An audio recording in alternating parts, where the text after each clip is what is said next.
situated here. Okay, these buttons here, what that fill 1, fill 2, and fill 3 button. What that means is, in the middle of your song, you might want to have a little turnaround where you go from the chorus to the verse, or the verse to a chorus. And I'll give you a little demonstration again on that. I'm just going to stay in the key of D, and then and you listen for it to change. I'm going to give you change 1. I'm going to give you fill 1, fill 2, fill 3. And what it does is it gives you a little extra drum and a little extra bass for that particular moment. We'll do it on a rock and roll. Maybe you can hear it better. Okay, now we're going to do fill 1. Here we go. See that little piano? Okay, now we're going to do fill 2.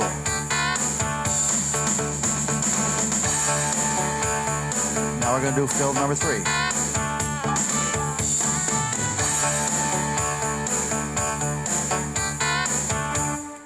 Now that gives you an idea that you have those choices there.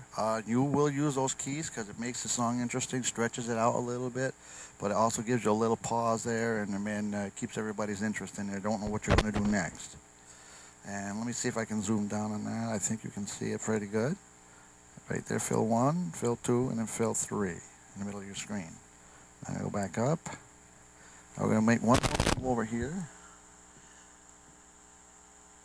Oh, now what I'm going to give to you is 3 more buttons. 1, 2, 3, or 1, 2, 3, I should say. This says intro 1 and end 1. Intro 2, end 2. Intro 3, end 3. Now what that means is, the intro means exactly what it says. It'll start the song for you so that as soon as you push a key, it has a little beginning that you're going to see. And also it's going to have a fancy ending as well, so that you don't have to try and make it believe you know what you're doing, and it just dresses the song all up nice. As if some of the songs that you listen on YouTube and everything like that, or even your favorite songs, they will have like music that starts and music that ends after the song is done. But I'll give you an idea. So we're going to do intro, and I'll be talking through it a little bit, and you'll see what I'm doing. So I'm going to do intro first, and I'm just going to push the key of D. This is rock and roll style.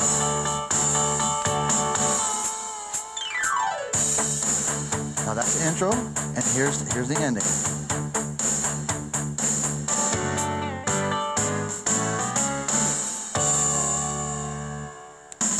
Okay, now here's intro number 2, same key. I'm only pushing one key with one finger, D. That's the intro 2.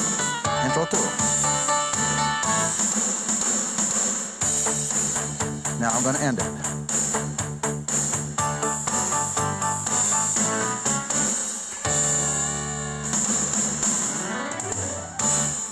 Now we're going to do intro number 3 in the key of D.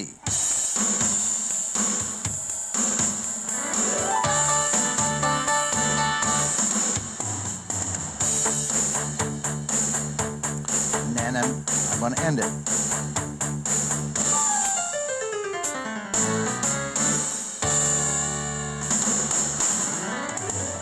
And again, that's just using one finger to do that. Now what I'm going to do is to show you how you can dance this thing around.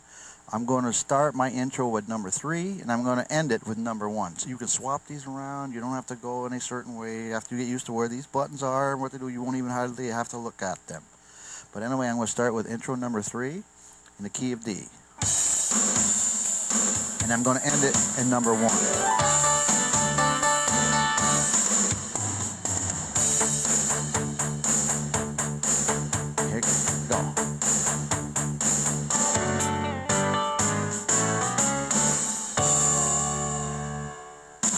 Okay, now what I'm going to do, now you remember that they had the vocalizer way over here.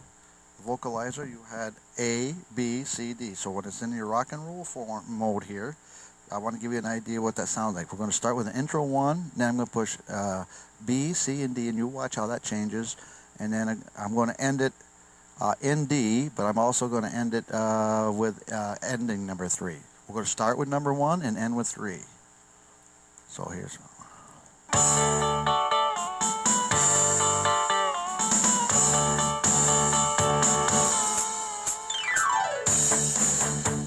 Now we're going to go to B.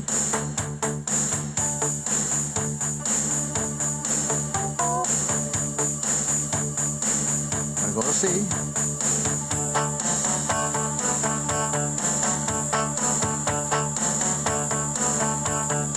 We're going to go to D.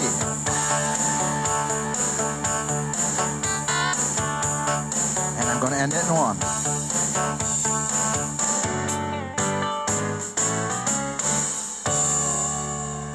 Now what you're seeing there was I was only pushing with one finger, and I made all that sound with just one finger and knowing where those buttons are. So those are the important buttons that you're going to be doing, but there's one extra one here that I want to emphasize on. Let's see, it's up here near the top. It's called the transposer button, right where I'm at here. I'm going to focus in a little bit on that. Let's see here if I can.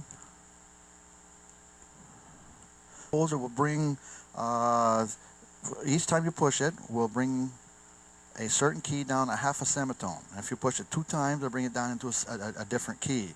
Like if you start, okay, right now it's in regular D. I'm going to transpose it down 1.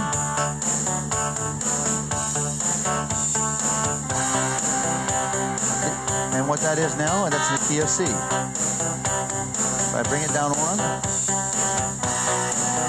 that's in the key of B.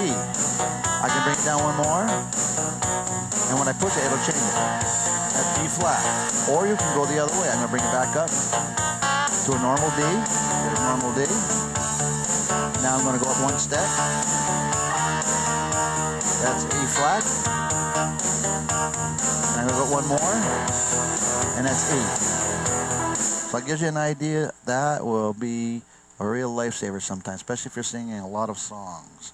And also if you don't like singing the song the way it's arranged, say maybe it's done in E or D or anything it's in, you can change it to what's comfortable to your voice, and your voice will automatically tell you what you're comfortable with. So it's very important that you learn just these few keys that I'm showing you. We're going to keep going over them and over them.